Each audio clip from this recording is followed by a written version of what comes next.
तो प्रीपोजिशन की अगली वीडियो में, पहले वीडियो हम लोगों ने कुछ बेसिक रूल्स देखे थे और दूसरी वीडियो में स्पेशल रूल्स की श्रृंखला शुरू की थी और दूसरी वीडियो में पार्ट है स्पेशल रूल्स चल रहे हैं।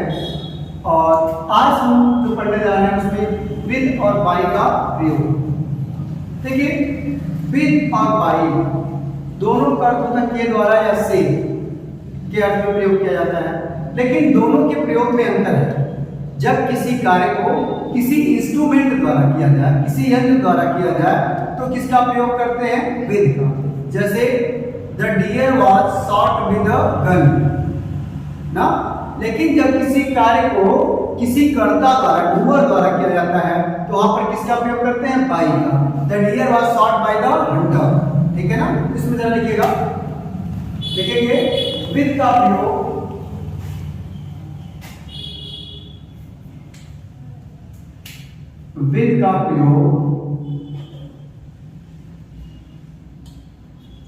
किसी कार्य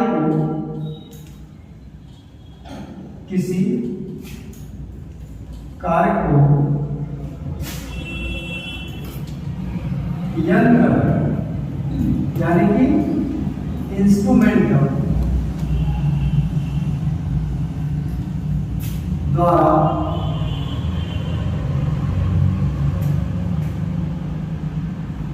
करने पर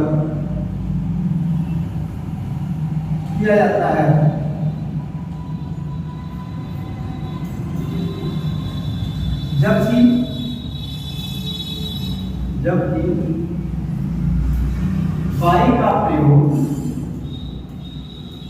जबकि बाय का प्रयोग किसी कार्य को डूअर द्वारा करने के लिए किया जाता है।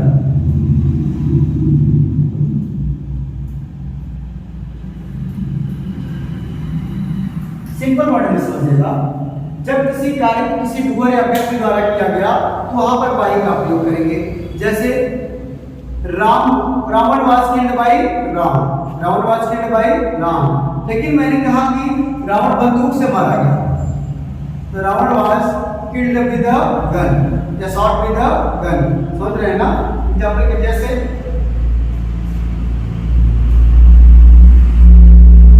मैंने दिया he was killed by a robber with a gun। देखिए, एक ही सेंटेंस में मैंने दोनों में इक्वेशन का प्रयोग कर लिया। यहाँ रॉबर क्या है? डूअर, इसमें किसका प्रयोग हो गया? बाय का। और यहाँ गन क्या है? इंस्ट्रूमेंट है, इसमें किसका प्रयोग हो गया? विद का। ठीक है ना। तो जब किसी कार्य को किसी इंस्ट्रूमेंट द्वारा करते हैं तो वहां पर किसका प्रयोग करते हैं? जैसे Anshika wrote the letter with a marker with a pen, कुछ भी कर सकते हैं। लेकिन अगर अंशिका के द्वारा पत्र लिखा गया था, the letter was written by Anshika, तब किसका प्रयोग करेंगे? बाय का प्रयोग करेंगे ना। एक आध एग्जांपल लिखिएगा, जैसे Ravan was killed by Ram was killed by Ram।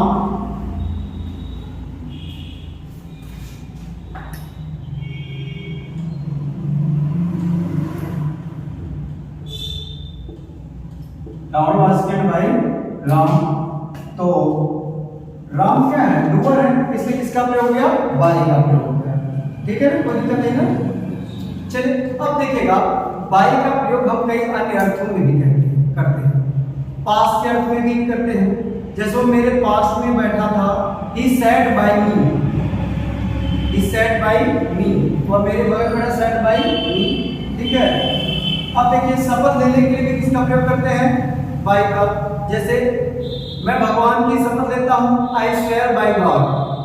मैं अपनी माँ की शपथ लेता हूँ, I swear by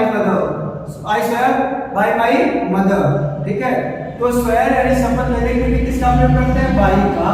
और से कार्ड दिखाने के लिए किसका प्रयोग करते हैं? बाय का। जैसे is Brahmin by caste, Yadav by caste ऐसा प्रयोग करते हैं ना, तो समझ सकते हैं कि बाय के अन्य प्रयोग भी होते हैं। ठीक है ना। तो विशेष रूप से महत्वपूर्ण क्या है कि विद का प्रयोग इंस्ट्रूमेंट का प्रयोग दिखाता है और बाय का प्रयोग डूअर दिखाता है।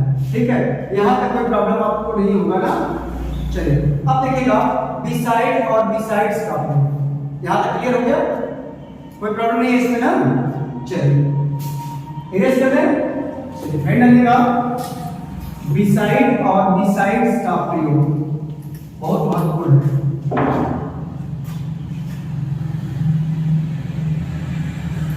बिसाइड और बिसाइड्स का प्रयोग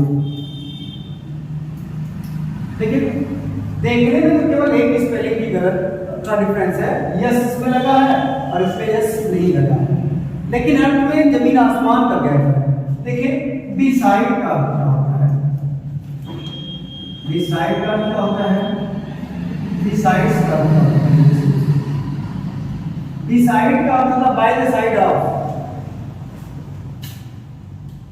बाय द साइड ऑफ मतलब क्या, बिल्कुल नजदीक, नजदीक या करीब या बगल में, बगल में। ठीक है, लेकिन बिसाइड्स का मतलब है इन एडिशन टू,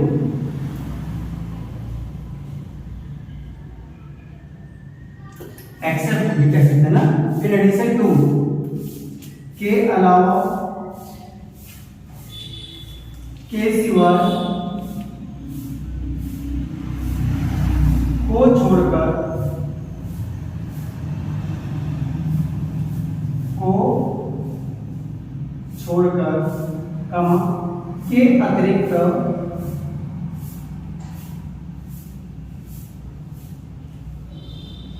ठीक है। अंदर समझेगा, बिसाइड का अर्थ होता है बाय द साइड ऑफ, बिल्कुल बगल में, जबकि बिसाइड्स का अर्थ होता है इन एडिशन टू, के अलावा। जैसे कह दिया गया कि खुशबू के बगल में अंशिका बैठी है ना, तो क्या कहते हैं, अंशिका इज सिटिंग बिसाइड खुशबू। कभी मेरे खेत के बगल में एक गाय चल रही है ना, मेरे खेत के बगल में एक गाय चल रही है, बगल में या पास में भी कह सकते हैं क्या, a cow, a cow, cow cow सुन कह रहा हूं, a cow is a grazing beside my field. ठीक है, यहाँ पर किससे के बगल में, मेरे खेत बगल में के पास में एक गाय चल रही है, लेकिन अगर बिसाइड सामने तो यह वाक्य प्राय पहले में आता है। जैसे मैंने कह दिया गया कि besides Ragini every student at चीज, रागिनी को छोड़कर सभी विद्यार्थियों ने पनीर खाया।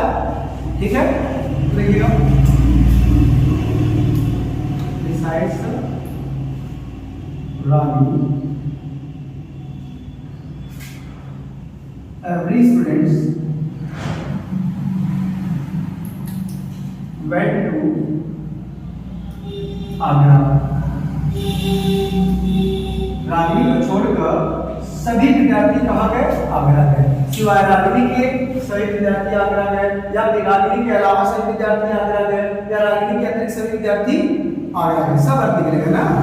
तो बिसाइड्स का मतलब के अलावा या के अतिरिक्त, जबकि बिसाइड का मतलब बगल में या बिल्कुल नजदीक। हो गया, चलिए कोई दिक्कत नहीं है, क्लियर हो गया ना। इरेज कर दें, यहाँ पे कोई प्रॉब्लम नहीं है ना। अगली हेडिंग डालेगा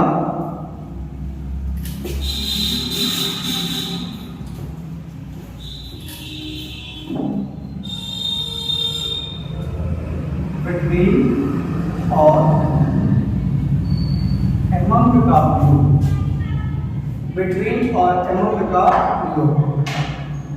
ठीक है, बहुत महत्वपूर्ण है, बहुत बार पहचान पूछा है। अच्छा, दोनों का अर्थ होता है के बीच में, बिटवीन का अर्थ भी होता है के बीच में, और एमंग का अर्थ भी क्या होता है, के बीच में। अगर मैंने कह दिया गया कि इस मार्कर को राम और श्याम के बीच बांट दीजिए, तो दो लोग हैं राम और श्याम, तब किसका प्रयोग करेंगे? बिटवीन का। और अगर मैंने कह दिया इस मार्कर को राम, श्याम और कृष्णा में बांट दीजिए, तब एमन का। जब किसी व्यक्ति को जब किसी वस्तु को दो लोगों के बीच बांटा जाए तो बिटवीन का प्रयोग, दो से अधिक लोगों के बीच बांटा जाए तो एमन ना। तो लिखिएगा बिटवीन का प्रयोग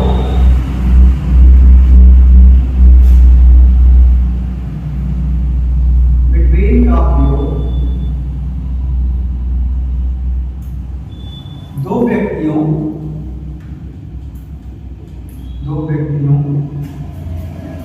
या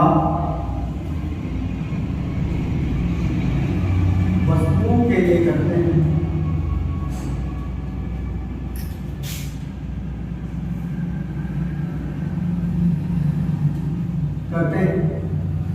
जबकि एमंग का प्रयोग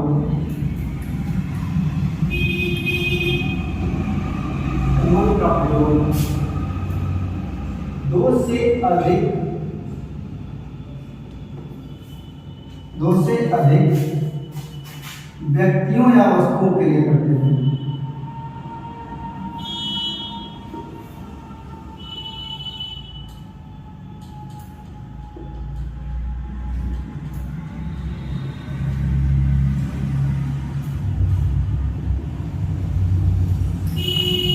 जबकि एमंग का प्रयोग दो से अधिक व्यक्तियों या वस्तुओं के लिए करते हैं। बिटवीन का प्रयोग दो व्यक्तियों या वस्तुओं के लिए करते हैं, जबकि एमंग का प्रयोग दो से अधिक व्यक्तियों या वस्तुओं के लिए करते हैं। ठीक है ना। जैसे मैंने कह दिया कि distribute this pencil between Ram and Ravan. Distribute these pencils between Ram and Ravan। ठीक है। अब देखिए दो लोग हैं, राम एंड रावण कितने लोग हैं? दो हैं, तो किसका प्रयोग करेंगे? बिटवीन का। परीक्षा में करेक्ट देगा distribute these pens among Ram and Ravan देगा।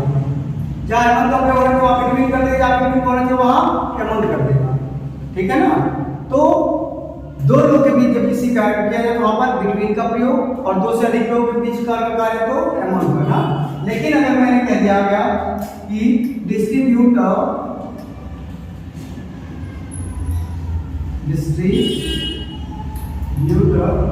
these sweets among the children,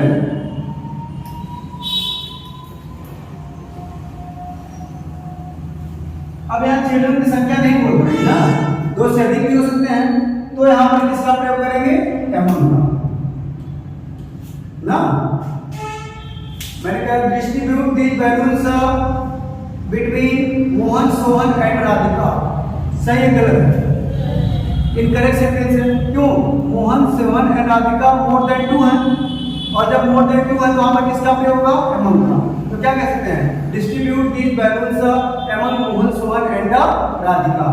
I hope ये क्लियर हो गया होगा ना। जब दो लोग के बीच कोई कार्य हो तो वहां पर किसका प्रयोग करेंगे? बिटवीन का, और दो से अधिक लोगों के लिए एमंग का। ठीक है ना, कोई दिक्कत नहीं है, यहाँ तक क्लियर होता है ना। प्रॉब्लम कोई नहीं है ना इसमें। अगली हेड डालेगा। अच्छा ये सुनिए, फार फ्रॉम और सिंस का प्रयोग देखिए, इसको लिखवाने को जल्दी समझ लीजिएगा। फार फ्रॉम और सिंस का प्रयोग, अधिकतर इन सबका प्रयोग परफेक्ट कंटिन्यूअस में करते हैं। ठीक है ना। जैसे it has been raining from 2 days, from 3 days। ठीक है, या फिर फॉर 2 days। अब देखिएगा, समझिएगा, फ्रॉम का प्रयोग कहाँ करते हैं?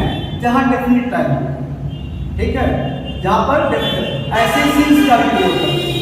लेकिन फ्यूचर परफेक्ट कंटिन्यूअस टेंस में सिंस का प्रयोग ना करके वहां पर किसका प्रयोग करते हैं? From. Future perfect continuous tense में सिंस का प्रयोग ना करके किसका करते हैं? फ्रॉम का। और जैसे कहना सुबह से बारिश हो रही है, it has been raining since morning.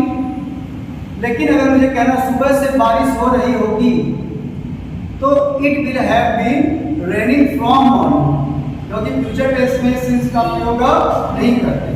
ठीक है, अब फॉर का तो जानते ही हैं, क्या बताने के पीरियड ऑफ टाइम बताने के लिए प्रयोग करते हैं। जैसे मैंने कह दिया क्या कि 4 घंटे से बारिश हो रही है, it has been raining for 4 hours, it has been raining for 4 hours, 4 घंटे से बारिश हो रही है। तो आई थिंक मुझे नहीं लग रहा कि इसमें लिखवाने की जरूरत है।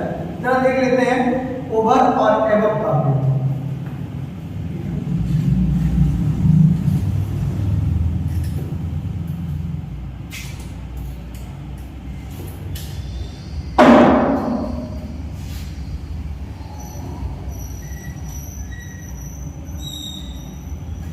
ओवर और एबव का प्रयोग, use of over and above.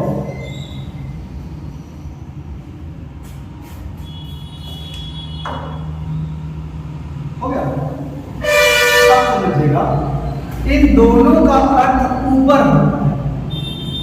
ठीक है, इन दोनों का क्या होता है, ऊपर होता है। अब सपोज है यह कोई ऑब्जेक्ट है या वस्तु, अगर इसे टच है तो ऑन का प्रयोग, टच है तो ऑन का प्रयोग है, और टच नहीं है और सिचुएटेड है तो एबव का प्रयोग। टच नहीं है और स्थिर है, फिक्स्ड है तो किसका प्रयोग, एबव का प्रयोग। और अगर स्थिर नहीं है, मोमेंटरी है, इधर से आकर क्रॉस कर जाती है तो ओवर का प्रयोग। सिंपल से। अब बुक्स में आपको दिया गया है जब लंबवत रहेगा तो एबव का प्रयोग करेंगे और लंबवत नहीं रहेगा तो ओवर का प्रयोग करेंगे। इससे आप नहीं समझ पाएंगे। क्या समझना है, जब ये कोई ऑब्जेक्ट है, टेबल सपोज टेबल है, ये समझो बर्ड है, the bird is sitting on the table, touch होगा तो ऑन का प्रयोग। क्लियर हो गया, टच नहीं हो, ऊपर ऐसे लटका हो तो एबव का प्रयोग। जैसे the roof is above our head, the roof is above our head, the sky is above our head. ठीक है, लेकिन जब फिक्स ना हो, एक तरफ से आप दूसरी तरफ से ऊपर से क्रॉस करके निकल जाए तो इसका प्रयोग करेंगे। जैसे the aeroplane flew over our head, flew over our head. बातें क्लियर हो रही है ना, तो लिख लीजिएगा इसको। इनका अर्थ ऊपर होता है।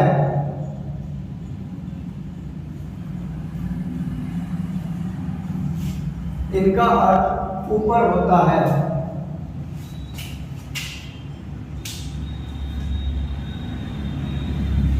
इनका अर्थ ऊपर होता है, मतलब दोनों का क्या होता है, ऊपर होता है। ठीक है, जब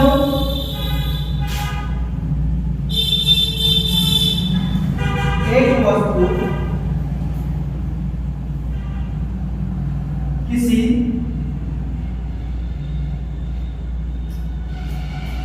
दूसरी वस्तु के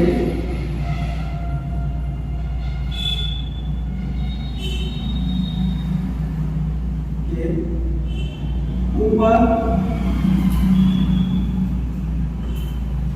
बिना छुए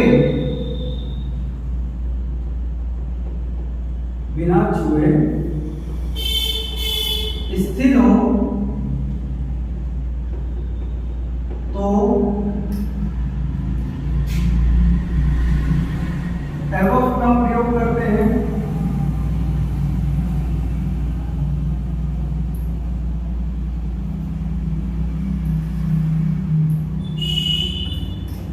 तथा किंतु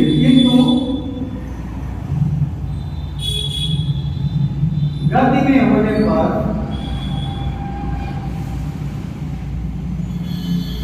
ओवर का प्रयोग करते हैं।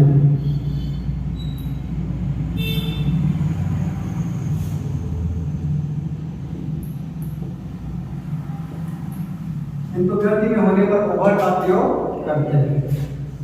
ठीक है, किंतु गति में होने के लिए किसका प्रयोग करते हैं, ओवर का। अब देखिएगा, जैसे मैंने कह दिया छाता लिया मैंने, तो क्या कैसे एबव का प्रयोग करें, ओवर का, एबव का, क्योंकि छाता मोशन नहीं कर रहा कर रहे हैं ना।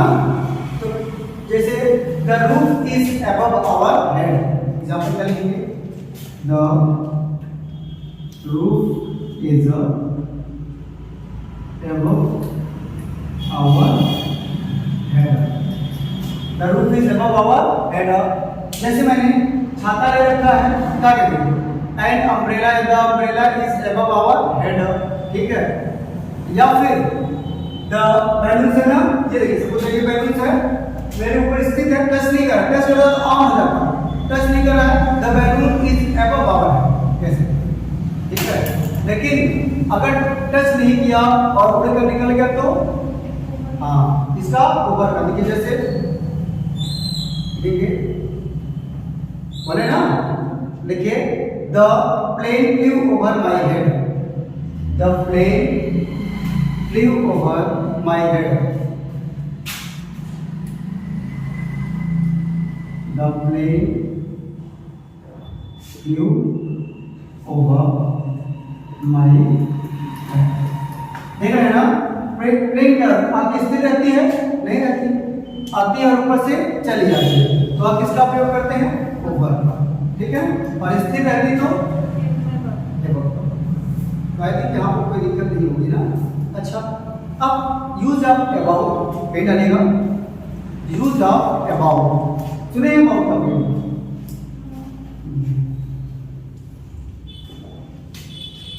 इसे इरेज कर देना, एंड हो गया है।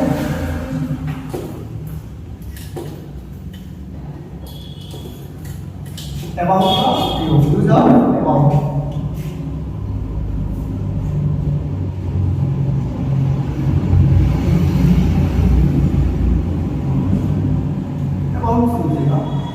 अबाउट का अर्थ लगभग या के बारे में होता है। अबाउट का अर्थ, इसका अर्थ क्या होता है, लगभग या के बारे में या के विषय में होता है, ठीक है। क्या होता है, लगभग या के बारे में या के विषय में होता है, ठीक है ना। जैसे मैंने कह दिया क्या, tell me something about Ragini ना, tell me something about Ragini, मुझे रागिनी के बारे में कुछ बताइए ना, tell me something about Ragini, tell मी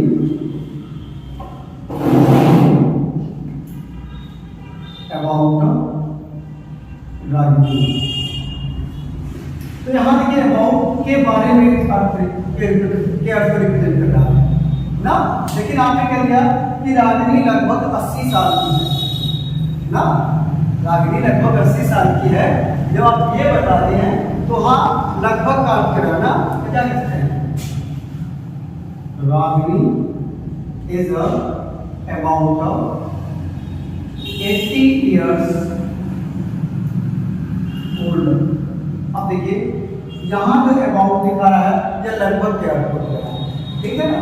तो अबाउट का अर्थ लगभग भी होता है के बारे में होता है ना। जैसे tell me about your marks, अपने मार्क्स के बारे में बताइए, तो क्या कहेंगे, I have got about 80% mark, मैंने लगभग 80% मार्क स्कोर किए, ठीक है ना। तो लगभग और के बारे में दोनों अबाउट का होता है, ठीक है ना, यहाँ पर कोई दिक्कत नहीं है। अच्छा, एक अबाउट टू होता है, जिसका वाला है, वाली है, वाले ही होता है। जैसे मैं घर जाने वाला हूँ, I am about to go to home, ठीक है। वह किताब खरीदने वाली है, she is about to buy a book ना, वह नदी में कूदने वाला है, he is about to jump in the river, into the river, ठीक है ना। तो अबाउट टू आ गया तो वाला है, वाली है, वाले है, ठीक है ना। यहाँ तक का प्रयोग कोई दिक्कत नहीं है। यही डालिएगा अलार्म का प्रयोग, इसे इरेज कर दें।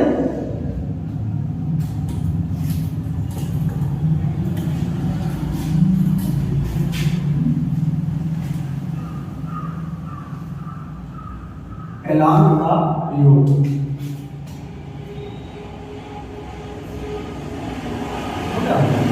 अलार्म का अर्थ होता है के साथ, विद मीन साथ ना। I went to market with my friend, मैं अपने मित्र के साथ बाजार गया विद, लेकिन मैं अपने मित्र के साथ साथ बाजार गया, ठीक है, तब किसका प्रयोग करेंगे? एलॉन्ग। तो लिखिएगा एलॉन्ग का अर्थ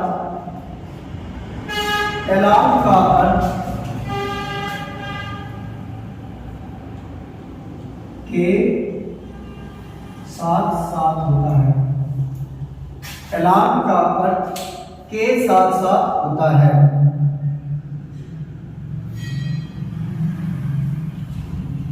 हो गया? जैसे मैंने कह दिया दिस रोड, यह सड़क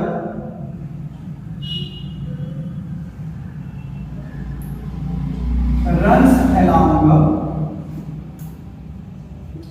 रेलवे लाइन, यह सड़क रेलवे लाइन के साथ साथ जाती है। यह सड़क रेलवे लाइन के साथ साथ जाती है। तो एलॉन्ग का अर्थ है के साथ साथ। मैं अपने मित्रों के साथ बाजार गया। I went to market along my friends, ठीक है ना? जब के साथ साथ दो बार आ जाए तो किसका प्रयोग हम करते हैं? एलॉन्ग का। और साथ एक बार आए तो ठीक है ना? अच्छा, इसके बाद है अगला प्रयोग करना है बियॉन्ड का प्रयोग करना है। बियॉन्ड है, हो गया? चलिए यूज ऑफ बियॉन्ड।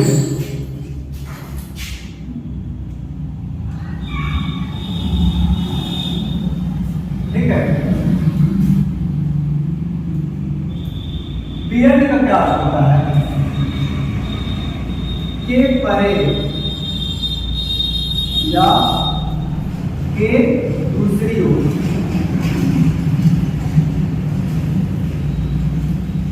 बियॉन्ड का के परे या के दूसरी ओर होता है, ठीक है ना? बियॉन्ड का के परे या के दूसरी ओर होता है। हो गया? जैसे मेरा घर भैरव बाबा मंदिर के दूसरी ओर ना, my house is beyond the Bhairav Baba temple. My house is beyond the Bhairav बाबा।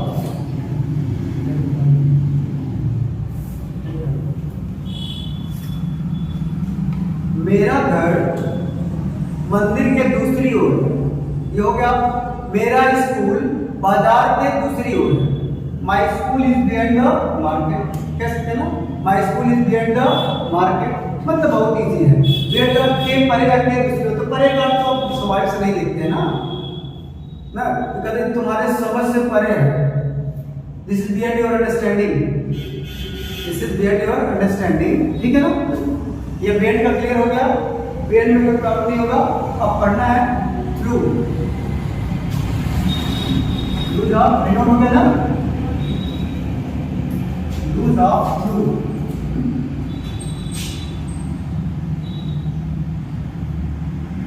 ठीक है, थ्रू का उपयोग देखिए कई अर्थों में होता है। थ्रू का अर्थ होता है में से होकर,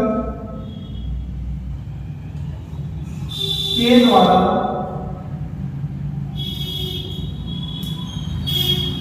के हाथ से, के माध्यम से इत्यादि, है ना? जो क्या था? में से होकर, के द्वारा, के हाथ से, के माध्यम से इत्यादि, है ना? नोट कर लीजिएगा इसे। हो गया? जैसे मैंने कहा कि मैं आजमगढ़ में से होकर गया या महाराजगंज में से गया। आई वेंट थ्रू महाराजगंज, ठीक है? मैंने कहा कि मैं महाराजगंज से होकर गया, से I went through Maharajganj. Clear हो रहा है ना? I went through Maharajganj. एक एग्जाम्पल लिखिएगा, आई वेंट थ्रू लखनऊ। मैं लखनऊ से होकर गया या मैं से गया, ठीक है ना? अच्छा, के द्वारा Lencho guard the money through the postman. Lencho ने पोस्टमैन के द्वारा रुपया प्राप्त किया था। लेंचो पोस्टमैन के हाथ से रुपया प्राप्त किया। Lencho guard the money through the postman, बात सेम। लेंचो पोस्टमैन के माध्यम से रुपया प्राप्त किया। Lencho guard the money through the postman, तो के माध्यम से आएगा, के हाथ से आएगा, के द्वारा सबका प्रयोग क्या होगा, थ्रू होगा। तो क्या Lencho got the money through the postman, ठीक है ना, क्लियर गया। तो यहाँ पर जो स्पेशल रूल्स थे इसको आज आपने कवर अप कर लिया, ठीक है ना, इसको आपने क्या कर लिया, कवर अप कर लिया। बहुत ही महत्वपूर्ण आज की क्लास रही, और कल से जो क्लास है प्रीपोजिशन की पढ़ेंगे ना, उसमें ढेर सारे दिए रहेंगे शब्द, और उनके साथ कौन सा प्रीपोजिशन रहेगा, एक प्रीपोजिशन, फिक्स प्रीपोजिशन का से पढ़ना है ना। तो कल की क्लास तो और भी महत्वपूर्ण होगी, क्योंकि एक साथ ढेर सारे रूल्स कवर अप होंगे। एक रूल में कम से कम 20-30 रूल कवर अप होगा, ठीक है ना। तो यहाँ तक आई थिंक आपको कोई प्रॉब्लम नहीं हुई होगी, और अगर होती है तो आप एक दो बार वीडियो को रिवाइज करके देख लिया करिए, ठीक है। और नोट्स को भी देख लेंगे तो काफी आसानी होगी। और कई लोग तो नोट्स पता नहीं यूट्यूब वाले बेचारे बना रहे हैं, नहीं बना रहे हैं, और अगर आप लोग